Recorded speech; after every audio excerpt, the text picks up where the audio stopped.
Shalom, shalom, peuple de Dieu. Nous continuons avec notre série d'enseignements et aujourd'hui nous allons parler de pourquoi Jésus-Christ est Dieu et pourquoi ça dérange. Parce qu'il y a beaucoup de gens qui sont dérangés quand ils entendent que Jésus-Christ est le Fils de Dieu et qu'il est Dieu. Eh bien, ils ne veulent pas comprendre ces choses-là et ça, c'est pour nous les humains, ça devient assez compliqué et complexe pour pouvoir comprendre avec notre propre intelligence. Eh bien, connaître Jésus-Christ de Nazareth, comprendre qu'il est Dieu, eh bien, c'est une révélation surnaturelle. Et la réponse, sans vous faire attendre, c'est que oui, Jésus-Christ est le Fils de Dieu et Jésus-Christ est Dieu. Et toute autre doctrine qui refuse que Jésus-Christ est Dieu, eh bien, il y a un souci avec cette doctrine-là, bien aimé, parce qu'ils sont en train donc de refuser la divinité de Jésus, que Jésus est Dieu et qu'il est en même temps le Fils de Dieu. Que le Saint-Esprit prenne le contrôle de ma bouche pour que ce que je veux dire, que ce ne soit pas des paroles qui viennent de moi, mais que ce soit des paroles qui sont inspirées par le Saint-Esprit et que le Saint-Esprit puisse envoyer son vent impétueux à l'endroit où vous êtes et que vous soyez remplis du Saint-Esprit, que vous recevez le baptême du feu du Saint-Esprit et que vous recevez la plénitude du Saint-Esprit et que vos yeux puissent s'ouvrir, que nos yeux s'ouvrent pour que la vérité vienne. Nous connaîtrons la vérité et la vérité nous affranchira. Peuple de Dieu, nous ne devons pas avoir peur de connaître la vérité. Et la vérité que nous allons connaître va ouvrir nos yeux et va ouvrir les portes. Et avoir la connaissance, c'est quelque chose qui est très important que le peuple de Dieu a besoin. Pourquoi? Parce que cette connaissance-là est une épée que nous sommes en train de tenir dans notre main et qui peut couper et détruire toutes sortes d'attaques qui viennent dans nos pensées pour chercher à nous dire que ce que Jésus a fait sur la croix n'est pas parfaitement parfait et complètement complet. Dieu a fait, Jésus a fait quelque chose de merveilleux sur la croix. Il a donné sa vie pour vous, pour moi, pour tous les êtres humains du monde entier, pour nous racheter de la main de Satan. Et c'est pour ça que le monde de ténèbres ne peut rien contre nous. Nous n'allons pas mourir. Nous allons vivre et déclarer les œuvres de l'Éternel des armées. Aucun accident ne va nous arriver. Aucune maladie ou infirmité ne va réussir et prospérer dans notre vie. Toute arme forgée contre nous ne va pas réussir et prospérer.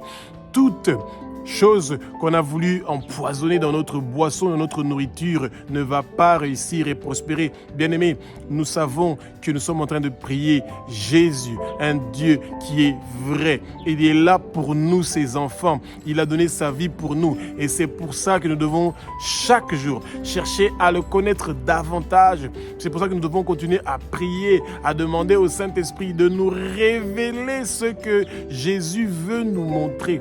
Et nous devons étudier la parole pour connaître davantage comment le Seigneur veut nous utiliser pour que nous soyons une bénédiction pour quelqu'un et pour les autres. Alors, croire que Jésus-Christ de Nazareth est Dieu est une révélation spirituelle. Et pourquoi ça devient compliqué pour beaucoup de gens d'admettre que Jésus, qui est né comme homme, parce que nous avons Jésus homme et Jésus Dieu. Et Jésus homme est celui qu'on appelle Jésus le Fils de Dieu. Et donc, ça amène des confusions pour les gens. Ils se disent, mais comment Dieu peut être né d'une femme qui s'appelle Marie? Et est-ce que Marie est la mère de Dieu parce que Marie est la mère de Jésus? Eh bien, vous entrez dans beaucoup de complications, bien-aimés. Celui qui est un chrétien, qui est né de nouveau et qui croit que la Bible est la seule vérité pour nous les chrétiens et que ça veut dire que ce que la Bible dit, c'est ça qui est vrai. Pas ce que le pape a dit, pas ce que quelle que soit comme personne qui a dit qui est la vérité. Non, la vérité c'est ce qui se trouve dans la Bible. Et dans la Bible, Jésus nous dit, il nous révèle son identité. Il dit ceci: celui qui a vu le Père m'a vu moi. Et celui qui m'a vu moi a vu le Père. Et c'est quelque chose de très important que le peuple de Dieu puisse comprendre, que Jésus nous a dit dans la Bible qu'il est dans le Père et le Père est en lui et qu'ils font un. C'est une révélation spirituelle.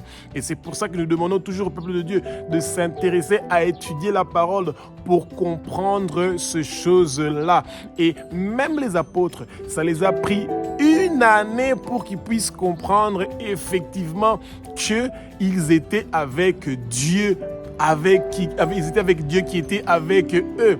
Et c'est quelque chose d'inimaginable pour eux, mais c'était quelque chose d'inimaginable pour eux, mais c'était pourtant une réalité. Et vous savez, ce qui amène la confusion chez beaucoup de gens, c'est parce qu'ils entendent, oui, Jésus est né d'une vierge qui s'appelle Marie et le Saint-Esprit est venu sur Marie et ensuite Jésus est né. Jésus n'a pas de père biologique. Son père, c'est Dieu. Pourquoi? Parce que le Saint-Esprit, encore une fois, c'est Dieu. Et c'est pour ça que Jésus a une puissance extraordinaire parce qu'il était en train de faire ce que le Père l'a envoyé de faire. Et il faisait ce que le Père lui demandait de faire. Il faisait ce qu'il a vu le Père en train de faire. Et c'est une révélation spirituelle pour le peuple de Dieu. Et quand les gens veulent commencer à entrer en discussion avec vous parce qu'ils veulent emmener la logique humaine, et dans la logique humaine, ça veut dire que vous, nous tous, les êtres humains, nous sommes des fils. De qui? De notre Père. Et si nous avons eu des enfants, nous sommes en même temps un Père. Et alors, est-ce qu'on n'est pas un père? Est-ce qu'on n'a pas un père? Est-ce qu'on n'a pas des enfants? Et est-ce qu'on n'a pas un travail? On peut avoir beaucoup de fonctions que nous sommes en train d'avoir. Et c'est là où les gens commencent à être dans la confusion, dans le sens où ils sont en train de diviser Dieu à l'intelligence humaine. Dieu le Père, Dieu le Fils, Dieu le Saint-Esprit. Non, il y a un seul Dieu. Et dans ce Dieu-là, il y a le Saint-Esprit. Dans ce Dieu-là, il y a Jésus-Christ et ils forment un. Et c'est important pour le peuple de Dieu de savoir que tous les gens qui soulèvent la doctrine trinitaire, laissez-le faire leur doctrine trinitaire. Chaque personne avec son temps. Priez pour les gens qui croient à la Trinité, que leur temps arrive pour que le Saint-Esprit puisse se révéler à eux. C'est très important, peuple de Dieu, que nous, les chrétiens, ne devons pas entrer en discussion avec les gens qui sont contre le fait que Jésus est Dieu et qui veulent le garder seulement comme le Fils de Dieu. Et s'ils disent que Jésus n'est pas Dieu, ne cherchez pas à leur compliquer. Plus ils seront en train de lire la parole, plus ils vont comprendre le rôle que Jésus-Christ de Nazareth est en train de jouer dans leur vie, parce qu'il est le seul chemin qui peut nous mener vers le Père. Alors, dans Jean chapitre 14, au verset 9, Philippe est en train de demander, l'apôtre Philippe est en train de demander à Jésus qu'il leur montre le Père. Et Jésus était très choqué de voir que les apôtres, les gens qui étaient en train de manger, de boire avec lui, qui passaient le temps avec lui, que ces gens-là ne savaient pas qu'ils étaient en train de vivre avec le Père parmi eux. Et celui qui a vu le Père a vu Jésus. Celui qui connaît le Père connaît Jésus. Et celui qui connaît Jésus connaît le Père. Et celui qui a vu Jésus a vu le Père. Et parce que même les apôtres ont eu des difficultés à comprendre cette chose-là, bien-aimés. Et ça veut dire que pour nous, ça doit être aussi une révélation, que nous devons demander au Seigneur de se révéler à nous, parce que nous voulons connaître qui il est. Nous voulons connaître ce qu'il est. Nous voulons voir ses miracles, ses prodiges, ses merveilles. Nous voulons de sa présence. Nous voulons qu'il se manifeste dans notre vie. Tous les jours de notre vie, nous voulons avoir la manifestation de Jésus, qui est le Fils de Dieu, qui est Dieu. Et que c'est important pour le peuple de Dieu de comprendre que pour que Jésus puisse avoir cette puissance-là, cette autorité-là, que Dieu l'a donné, il a accepté de laisser son trône, de venir sur terre et de mourir une mort horrible sur la croix de Golgotha, lui qui a commis aucun péché. Bien-aimé, quel père peut accepter de faire couler son sang pour ses enfants. Beaucoup de gens disent ça. Ah, moi, je peux mourir pour mes enfants et tout, mais quand l'heure arrive, ils n'acceptent pas cela. Pourtant, Jésus, qui a commis aucun péché, a accepté de mourir une mort horrible sur la croix de Golgotha pour que nous puissions recevoir la vie, que nous puissions recevoir la vie éternelle. Et c'est quelque chose de très important que nous devons toujours remercier le Seigneur qui a accepté de venir sur terre pour une mission bien précise, celle de nous sauver. Et c'est le meilleur cadeau que nous, en tant qu'êtres humains, nous pouvons nous faire, celui d'accepter Jésus dans notre vie. Bien-aimés, si vous n'avez pas encore accepté Jésus, c'est le moment. Il est le chemin, il est la vérité, il est la vie. Il a donné son sang, il a donné sa vie pour nous, pour que nous puissions, que nos noms soient inscrits dans le livre de vie de l'agneau. Et c'est quelque chose de très important, bien-aimés. Que le Seigneur se révèle à nous. Quand vous continuez à sentir le doute de pourquoi Jésus peut être appelé Fils de Dieu et qu'il est Dieu, continuez à demander que le Seigneur puisse vous révéler qui il est, que le Saint-Esprit vous parle de Jésus, celui qui est merveilleux, magnifique, il est formidable et c'est celui dont nous avons besoin pour pouvoir arriver vers le Père. Alors, pour les gens qui veulent absolument savoir c'est où que c'est écrit dans la Bible que Jésus est Dieu, Apocalypse au chapitre 17 au verset 1, c'est écrit que Jésus est l'alpha et l'oméga. Il est le premier et le dernier.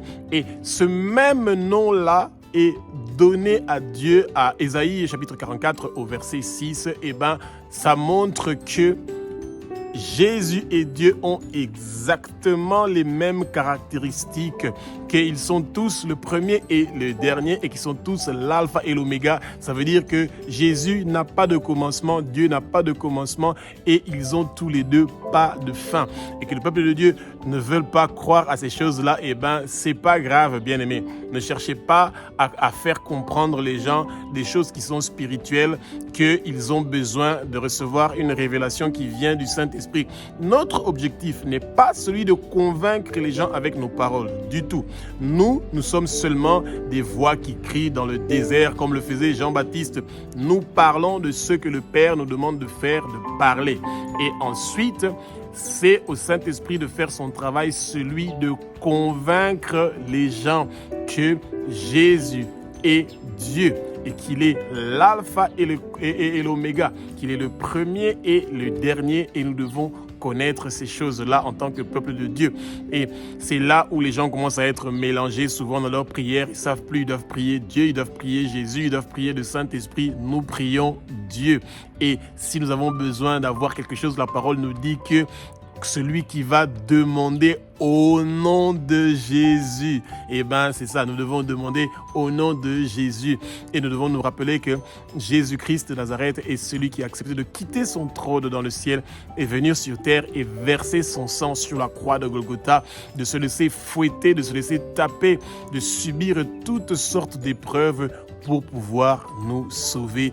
Et c'est merveilleux de recevoir Jésus. Et quand vous faites partie de sa famille et que vous êtes les enfants de Jésus, vous avez un privilège, celui d'avoir nos noms qui sont inscrits dans le livre de vie de l'agneau et que nous savons que le jour que nous ne serons plus ici sur terre, notre vie continue, mais ça continue dans la présence du Seigneur et c'est merveilleux de savoir que quand nous allons mourir et que nous avons le Christ, notre vie continue et c'est pas le commencement de beaucoup de problèmes qui se préparent pour nous parce que ceux qui n'auront pas le Christ pendant leur mort, ils vont connaître la colère du Père. Et je pense qu'il y a beaucoup de gens qui ne veulent pas connaître comment la colère du Père se fait. Ésaïe au chapitre 9 au verset 5 va déjà prophétiser sur la venue de Jésus-Christ de Nazareth. Il va parler de la naissance de Jésus-Christ de Nazareth. Et quand vous lisez, pour les gens qui croient que ce qui est écrit dans la Bible est la vérité, quand vous lisez ce qui est écrit, on a écrit l'admirable, le conseiller, le Dieu fort. Donc, Ésaïe a parlé de Jésus comme Dieu. Et ça veut dire que le peuple de Dieu n'a pas commencé maintenant à essayer de dire non, mais comment Ésaïe pouvait dire ces choses-là? Eh bien, dans Ésaïe, c'est déjà dit, on est en train de prophétiser qu'il va nous naître un Messie qui est donc Jésus-Christ, Emmanuel, et que c'est un Dieu qui est fort, qui est admirable, qui est le conseiller. Et toutes ces caractéristiques-là que Ésaïe est en train de donner dans Ésaïe chapitre 9 au verset 5, ce sont les caractéristiques de Dieu. Et donc, le peuple de Dieu peut tranquillement dire que Jésus-Christ est Dieu. Pourquoi? Parce que ça se trouve noir et blanc dans la Bible. Et encore une fois, je ne veux pas arrêter de répéter cela. Ne cherchez pas à convaincre les gens qui ne veulent pas croire à ça. Par exemple, dans la religion musulmane, on considère Jésus comme un prophète. Vous voyez? Et il l'appelle Issa, mais si vous leur dites que Jésus-Christ est le Fils de Dieu et qu'il est Dieu, là, la guerre commence et vous avez un souci. Mais quand vous dites que Jésus est un prophète, là, ils sont d'accord avec vous. Et pourquoi la reconnaissance de la divinité de Jésus dérange? Eh bien, ça dérange. Pourquoi? Parce que c'est lui que Dieu a envoyé pour venir en mission, pour mourir une mort horrible sur la croix, que personne n'a fait ça ici sur terre. Il n'y a aucun autre prophète qui l'a fait. Même Moïse, que beaucoup de religions et des gens respectent, n'a pas donné sa vie pour Israël, n'a pas donné sa vie pour le monde entier. Mais Jésus l'a fait. Et il a reçu le nom qui est au-dessus de tous les noms. Et il a livré le Satan en spectacle. Et c'est pour ça que chaque fois que des gens vont entendre le nom de Jésus, déjà ça ne les enchante pas et ils ne pourront pas croire que Jésus est Dieu tant qu'ils ne vont pas recevoir cette révélation-là. La divinité de Jésus-Christ demande une révélation du Saint-Esprit. Dieu est en même temps Jésus, il est en même temps le Saint-Esprit et il agit d'une façon différente. Donc, et c'est pour ça que les gens ne doivent pas penser que Dieu est trois. Non, il est un, il est seul, il est unique. Et nous devons nous rassurer que Dieu est un Dieu qui est formidable et merveilleux et il ne veut pas que nous puissions mettre sa parole en doute. Et peuple de Dieu, chaque chose que nous sommes en train de lire dans la Bible et que nous ne comprenons pas, demandons au Saint-Esprit de nous donner l'interprétation que nous avons besoin et que le Saint-Esprit puisse se révéler à nous pour que nous puissions comprendre ce qui est écrit dans la Bible, pour que nous puissions comprendre ce que la parole est en train de dire. Et si vous avez des questions, ce n'est pas un problème. Vous pouvez toujours mettre ça dans le commentaire et quand il y a un temps, nous pouvons essayer de vous répondre et espérons que vous avez appris quelque chose sur pourquoi Jésus-Christ est Dieu et qu'il est le Fils de Dieu et qu'il a versé son sang sur la croix de Golgotha pour que nous puissions avoir la vie éternelle. Et si vous n'avez pas encore donné votre vie à Jésus-Christ de Nazareth, c'est le bon moment de faire ce choix-là merveilleux. Celui qui choisit de donner sa vie à Jésus choisit la vie éternelle et c'est le meilleur cadeau que vous pouvez vous faire vous-même, celui de choisir Jésus comme votre Seigneur Sauveur et Maître de votre vie. Et c'est tellement simple de pouvoir le faire. Vous dites « Jésus, je crois que tu es le Fils de Dieu. Je crois que tu es Dieu. Je crois que tu as versé ton sang sur la croix de Golgotha pour que mes péchés soient pardonnés. Je demande pardon pour mes péchés, pour les péchés de mes parents et de mes ancêtres. Et je me repens pour tous mes péchés et je veux que tu me reçoies dans ton royaume. Je veux devenir ton enfant et je veux servir ton royaume. Et quand vous avez dit cette phrase-là, vous êtes maintenant avec Jésus et vous dites la phrase suivante, vous dites Seigneur Jésus, je veux recevoir le baptême du Saint-Esprit. Je veux recevoir le baptême du feu du Saint-Esprit. Je veux recevoir le Saint-Esprit. Que le Saint-Esprit continue à m'enseigner ta parole. Je veux connaître ta parole à travers le Saint-Esprit. Révèle-toi à moi, Jésus. Manifeste-toi dans ma vie. Manifeste-toi dans ma famille. Bien-aimés, avec cette belle prière-là, vous entrez dans le royaume de Jésus. Et au ciel, il y a une grande fête. Les gens sont très contents et ils vont faire une grande fête.